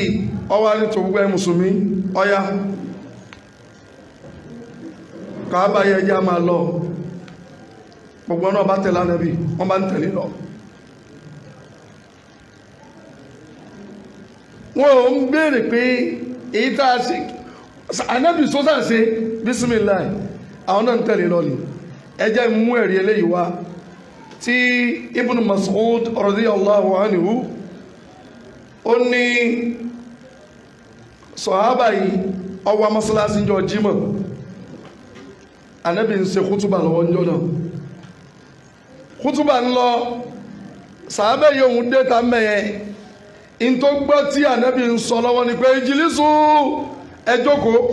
ó sì mú jókòó rẹ̀ mẹ́rin ló bá jókòó kalẹ̀ ànábì wá wò tán ló wá rí pé eléyìí jókòó síta ni ànábì tààrí Abdullah bin Mas'ud Abdullah bin Mas'ud wọ́n lé wọ́n mọ́sálí wá jókòó wọ́n wá mí báyìí ẹ̀yin náà lẹ́ni jókòó ká jókòó lè mi fi jókòó àmì wọ́kọ́ àtàwọn bá sá ti gbọ́ ọ̀rọ̀ yìí kan báyìí àwọn ń bá lọ́nu lójú ayé àníwọ̀sọ̀ sálàm báwọn sọ̀hábà bí wọ́n ṣe bá òjíṣẹ́lá Muhammad lónú so wọ́n ń àfi èyí tó bá jẹ́ pé fúnra ara ọba àlékè ọlá ló sọ wípé kọ̀ọ̀kan yìí o ànábì nìkan ni mo ń bá sọ o àwọn náà tẹ̀lé ń débẹ̀ ṣùgbọ́n pé ọlọ́run ò sọ pé ànábì nìkan lòun bá wí wọ́n ń tẹ̀lé ànábì náà ni bó ṣe wá rí náà lọ́jọ́ pé túláàsì ni ànábì ò sí láyé mọ́ náà a gbọ́dọ̀ máa tẹ̀lé súnà rẹ̀ lọ́nà ni ọ̀rọ̀ yẹn ni o túláàsì ni o kẹ́nikẹ́ni má sọ wípé ẹ gbogbo yẹn tánàbí bá wà láyé táwa náà bá bá kò sí ohun tó burú ń bẹ gbogbo tó bá ṣe láàmà ṣe òun wọ́n dàmọ́tẹ́ rí ànábì ti sọ àsọọ́lẹ̀ fún wa òun ò sí láyé mọ́ náà kò sọ pé kẹ́ má tẹ̀lé súnà òun ànábì ẹ rí i pé fúnra rẹ̀ òjíṣẹ́lá Muhammad sallam ni ló rán Mu'az ibn Jabal lọ sílẹ̀ Yaman lọ́rẹ̀ lọ sílẹ̀ Yaman ẹ lọ jíṣẹ́ ọlọ́run lọ́hùn ànábì sì ń sọ fún pé tó bá dọ̀hùn tí ọ̀rọ̀ bá délẹ̀ tí wọ́n bá kẹjọ́ dé àbíbá kan báwo ló sì dájọ́ ó ní akhdhi bi kitabillah alukurani ọlọ́run náà ní fi dá wọn lẹ́jọ́ ànábì sọ̀sọ́lá ní fa in lam yakun fi kitabillah ọ̀rọ̀ tó délẹ̀ tó bá wá rí inú kùránì ńkọ́ ó ní fa bi sunnati rasulillah yìí sì fi súnà ànábì dájọ́ kálẹ̀ tó wá ní fa in lam yakun fi sunnati rasulillah bá bá rí inú súnà ńkọ́ ó ní ajtahid ra'yi ìwà gbìyànjú pé ókè àrínú kùránì àrínú súnà ókè bẹ́ẹ̀bì náà ṣe rò pé kìíní ìbá yóò bá mú ọ̀rọ̀ mi lọ́dọ̀ àwọn àfáwà rẹpẹtẹ ṣùgbọ́n náà sọ ni wípé a rí wípé anábì ń bí pé kí ló máa fi dájọ́ lọ́wọ́ ní kùránì tó bá nínú kùránì nǹkan orí súnà anábì lòun fi dájọ́ tí ń túmọ̀ sí pé anábì ò sì sí nílẹ̀ Yámánì níjọ́ náà Mu'az ibn Jabal nìkan ló lọ àìrí anábì mú òsọpá àní tẹ̀lé súnà rẹ̀ kò sí láyé mọ́ a máa tẹ̀lé súnà rẹ̀ náà ni lójú ó sọ fún wa kó tó lọ yí pé taraktu fikum amrayn lan tadillu ma tamassaktu bihima nǹkan méjì mo filẹ̀ fún yín ẹ ní jùnù láíláí tẹ́ bá ti mú méjèèjì dání kitabullah wa sunnati òun náà ni alqur'ani ọlọ́run àti sunna òun ànábì sallallahu alayhi wa sallam so bá ànábì ò sí láyé mọ́ kò sọ yí pé a ní tẹ̀lé súnà rẹ̀ o àwọn sàhábà bí a ṣe sọ sáájú tí wọ́n lọ sáájú wa àwọn ò fi súnà Ànábì sí yẹ̀yẹ́ bá wa ṣe ń ṣe yìí ó múmú láyé àwọn gan tí kan bá wà ní Madina tó wá gbọ́ pé wọ́n lẹ́nìkan ń bẹ nílùú kan bó ṣe kó jìnà tó súnà Ànábì kan ń bẹ lọ́dọ̀ rẹ̀ o òun ò tí gbọ́n tó òun kò yé òun bó ṣe kó jìnà tó yóò rí fóun débẹ̀ ká lọ béèrè ohun tó rújú yẹn nípa súnà Ànábì tí ó yé òun láti lò ó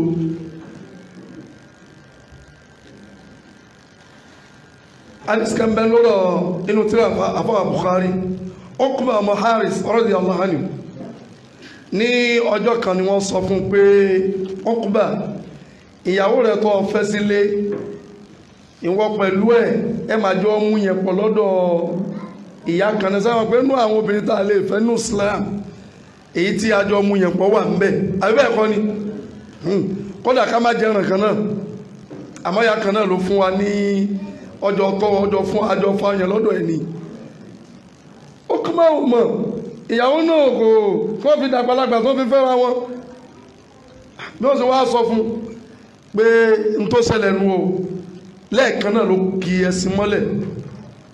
ìlú Mákà ló wà níjọ́ ló bá gba Màdínà lọ ó wá lọ bá Ànábì wa Muhammad sallam kí ni ìdájọ́ Ọlọ́run lórí ọ̀rọ̀ tó délẹ̀ ìyàwó mi tí mo fẹ́ lé èmi ò mọ̀ pé ọmọ ìyá mi ni àtijọ́ mú yẹn nìkan náà wọ́n sẹ̀ wọ́n á ń sọ yẹn fún mi ń sìn òun ló jẹ́ ń wá báyìí Ànábì ní kéfà wàkọ̀dìkìl ìwọlọ́wọ́ àṣẹṣin wọ́n ti sọ bẹ́ẹ̀ wọ́n ti sọ náà nù ọmọ ìyá ẹ̀ náà nù ó sì ń délé báyìí ọyọ̀ ọ̀dà ìyàwó ẹ̀ lẹ́ẹ̀kan náà ó wá fẹ́ ìyàwó mi báwọn sì bá Nábì lónù nípa súnà Nábì sallallahu alaihi wasallam àtọkùnrin wọn àtàwọn obìnrin wọn kí là Nábì wí àti rí sàhábà tó jẹ́ wípé àwọn obìnrin tó lòun náà sàhábíyà tó lọ béèrè lọ́dọ̀ Ànábì sallallahu alaihi wasallam nílé ìbéèrè tó sì bá wá nípa privacy àwọn obìnrin ní nípa àlejò oṣooṣù wọn tó ń ṣe báwo láti mọ̀ pa àti mọ́ nǹkan ó sì dọ́dọ̀ Ànábì ìyàwó òjíṣẹ́lá Muhammad náà mẹ́mẹ́ sallallahu alaihi wasallam báwo láti mọ̀ pa mọ́ Ànábì ló mú òwú owó yẹn bá ti wá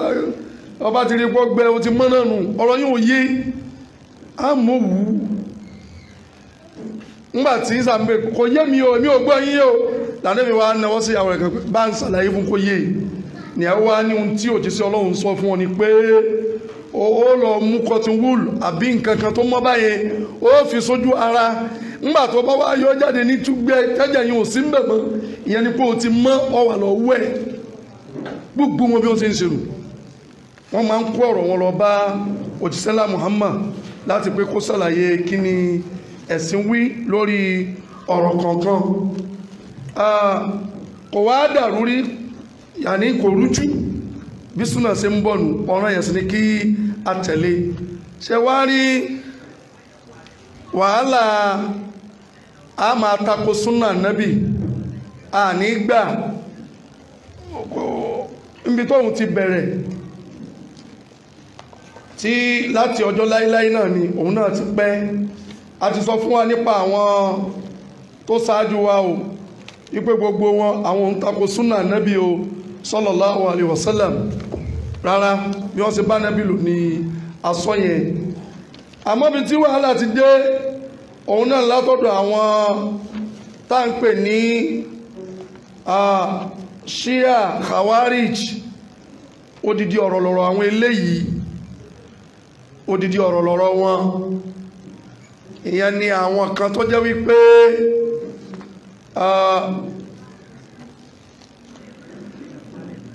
wọ́n kìí ṣe pé Islam yẹn gangan ló wù wọ́n láti ṣe bí iṣẹ́ jàgbọ̀n tó wọ́n fẹ́ dá lẹ́nu Islam wọ́n bá sọ pé àwọn náà ti gba Islam wọ́n wá ń wá gbogbo ọ̀nà bó láti da Islam rú mọ́ wa lọ́wọ́ a sì rí pé tá a máa ń fara balẹ̀ gbọ́rọ̀ àwọn bàbá wa gbogbo ìgbà a rí pé gbogbo eléyìí ni wọ́n ti máa ń ṣe lálàyé fún wa wọ́n bẹ̀rẹ̀ látorí wípé òjíṣẹ́lá Muhammad fayélẹ̀ ìjáyé tí ó jáde láyé tàrẹntí khalifa kan ọ̀rọ̀ yìí ò dá lọ́dọ̀ àwọn sàhábà àwọn ẹni rẹ̀ lẹ́ẹ̀kan náà lọ́rọ̀ wọn jọ wọ́n yan Abubakar lẹ́ẹ̀kan náà nígbàtá Nabi sallallahu alaihi wasallam tí ń bẹ láyé tó bá ní àìlera díẹ̀ Abubakar náà ní ó ṣáájú òun náà ló kàn lẹ́yìn ikú rẹ̀ náà kó tún wá darí ńgbà Abubakar náà lọ Umaru bọ́ bẹ́ẹ̀ Umaru náà tún lò lọ́fà Usman bọ́ bẹ́ẹ̀ radiyallahu anhu ìgbà yìí làwọn ará bí wá dìde tí wọ́n bẹ̀rẹ̀ sí máa dá wàhálà alẹ́ bí Usman ṣe ń ṣèjọba kò tẹ́ wa lọ́rùn ìgbà kan làwọn kan àti pé kò tiẹ̀ ṣe pé òun gan ló tiẹ̀ yẹ kí ọ bọ́ síbẹ̀ Ali lọ̀rọ̀ kan ìgbà kan làwọn kan wàhálà yẹn pọ̀ díẹ̀ ọ̀pọ̀ tí Usman náà fi jáde láyé radiyallahu anhu Usman ó jáde láyé wọ́n bá dìde níbi tí wọ́n ti bẹ̀rẹ̀ sí àwọn tí wọ́n ń bá káàkiri ìlú nù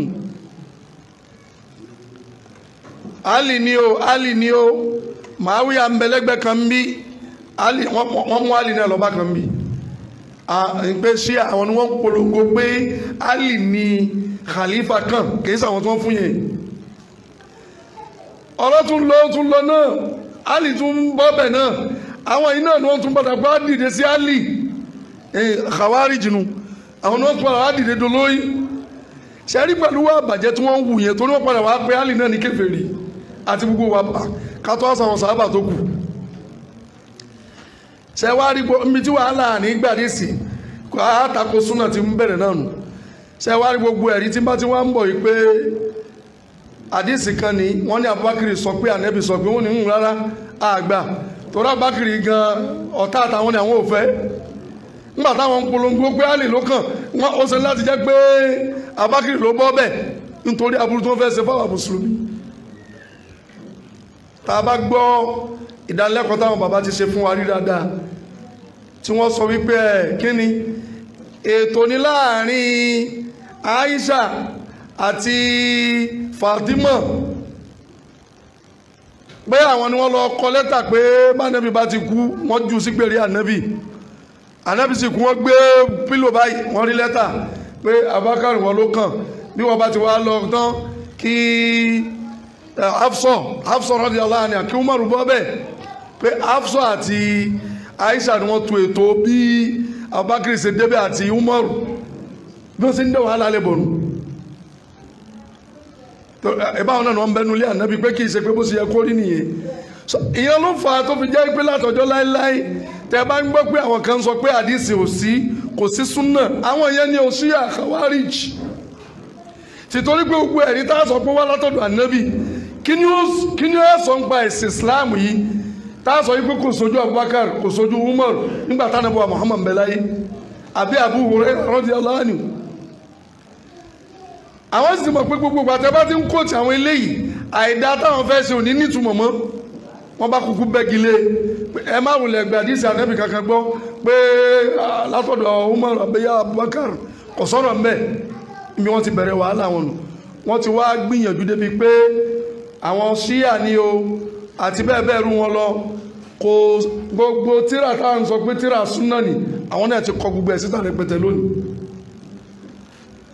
àwọn náà ní sọ Buhari tí wọ́n kọ jáde wọ́n ní Muslim tí wọ́n náà kọ jáde tó jẹ́ pé kò sí bí wọ́n ṣe máa kó tẹ̀ wọ́n máa fi káńtà àwọn sàhábà àgbà tó ṣáájú lọ pé ẹ má gbà tí wọn kò sọ̀rọ̀ lọ́dọ̀ wọn ọ̀pọ̀lọpọ̀ àwọn àfáà ló wá ń ka àwọn tíra wọn yìí lónìí tó jẹ́ pé tẹ bára àfáà mi ti sáà ńlá agùn tí ń ṣe wàhálà pé kò sí súnà òun ò ní tẹ̀lé súnà ó súnmọ́ bóyá tíra àwọn akáwí lọ́kà ó súnmọ́ kò farabalẹ̀ kó wo kí ló ti ṣẹlẹ̀ nínú kan Islam kó fi mọ̀ bóun ṣe fẹ́ mọ̀rọ̀ wá gbogbo ẹ̀ ní í ṣẹlẹ̀ sí wọn bẹ́ẹ̀ náà wà láyé òde òní náà àwọn tí ń takò náà pọ̀ rẹpẹtẹ bí Sheikh Suleiman ṣe sọ lẹ́ẹ̀kan bí wọ́n ṣe ń bẹ́ ń lu wa yìí wọ́n kún gbogbo ilẹ̀ lárúbáwá náà tí wọ́n ń kọ tíra rẹpẹtẹ lórí pé kò sá sí súnà náà ni àní òsì tí ń jẹ́ hadith kò sí pé ká tẹ̀lé súnà nábì àní gbà àní tẹ̀lé wọ́n kún ìlú ayé káàkiri wọ́n kún gbogbo àdúgbò wọ́n kún ẹbí kọ̀ọ̀kan tẹ́ni kọ̀ọ̀kan ti jáde àmọ́ ẹ̀yàn wọn yàrá nínú Islam kí ni èmi wá rí ní àbáyọ pẹ̀lú gbogbo bí ọ̀rọ̀ súnà ti ṣe dà láwùjọ wa lénìí àwọn tèmi rí ní àbáyọ àkọ́kọ́ mo rọ gbogbo àwa mùsùlùmí Al-Qur'an ọ̀rọ̀ Ọlọ́run bọba alẹ́kẹ́ọlá ẹjá lọ dìmọ́ dáadáa ká máa ká àwátá bá mọ èdè Lárúbá dáadáa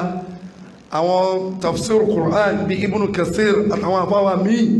ká máa tún gbé yẹ̀wò náà pé bóòlù wọ́n ti tú eléyìí ká máa fi Qur'an kẹrí múlẹ̀ ìyẹn jẹ́ ọ̀rọ̀ mi alákọ̀ọ́kọ́ torí pé odi ìsọ́nlá ni ó jẹ́ fún yẹn o tá a máa ń ka Al-Qur'an Karim odi ìsọ́nlá ni ọ̀rọ̀ mi ẹlẹ́kejì ní àbáyọ òun náà ni wípé ìgbàgbọ́ wa ìmánu wa ẹjá máa yẹ̀wò gbogbo ìgbà ìgbàgbọ́ wa sọ́lọ́hun ìgbàgbọ́ wa sánàbọ̀ wa Muhammad báwo ló ti rí gan só yé wa pé nǹkan sọ́npọ̀ ẹ̀ ní ṣé gbàgbọ́ tí wọ́n ní ká ní sí la ní sí ṣé bó ṣe ká tẹ̀lé là ń tẹ̀lé mo bẹ̀ Ọlọ́run ọba àlekè ọlá kó dákun kó bá ní fi àlùbáríkà sí ìkójọ wa yìí kó bá ní san àwọn bàbá wa ní ẹ̀san dáadáa látara àǹfààní olówó iyebíye èyí tí wọ́n ń ṣe fún àwọn mùsùlùmí àgbáńláyé kọ́lọ́mọba kó máa bá wa dáàbò ẹ̀bùn wọn kó sì bá ní síjú àánú wò wọn gbogbo tí ń jẹ́ Daaru Naim ní àpapọ̀ abẹ́lọ́hun subhanahu wa ta'ala àti gbogbo mùsùlùmí ọlọ́run kó wà pẹ̀lú gbogbo wa sunna Nabi sallam báwọn bàbá wa ti bẹ̀lọ́n látọjọ́ láíláí ọlọ́run jẹ́ ó máa ga sí ọlọ́run má jẹ́ ó kú ọlọ́run jẹ́ ó máa lókè subhanaka allahumma wa bihamdik ashhadu an la ilaha illa anta astaghfiruka wa atubu ilaik wasalaamu alaikum wa rahmatullah.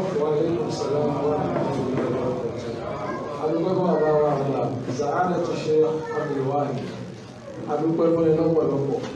nígbà tẹ kọ́ bẹ̀rẹ̀ lẹ́tọ̀ yẹn wákàtí kan ní àfún yìí ṣùgbọ́n àgbàtà ni ó pé wákàtí kan àti 20 ìṣẹ́jú àti 5 ó túmọ̀ sí pé gbogbo àsìkò náà ní ilẹ̀ ti lò náà